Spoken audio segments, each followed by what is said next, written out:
everyone. My name is Joe Klein, and welcome to my course, Big Picture Enterprise Data Management. Have you ever heard the phrase, knowledge is power? Well, you can't have knowledge without information, nor get information without data. Over the last decade, technology has given us the ability to generate, obtain, and learn from data in more ways than ever before. So I ask you this, are you ready to take a high-level survey of this exciting but often misunderstood field?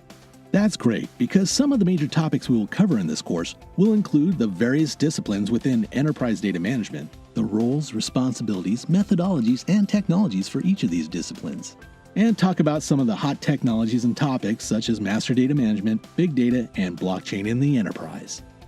This is an introductory course, so no experience is necessary. But after completing this course, you should feel comfortable diving deeper into the pool of enterprise data management with courses on enterprise data governance, enterprise data architecture and master data management, data modeling, and others. I hope you'll join me on this journey to learn about managing data with the Big Picture Enterprise Data Management course, only at Pluralsight.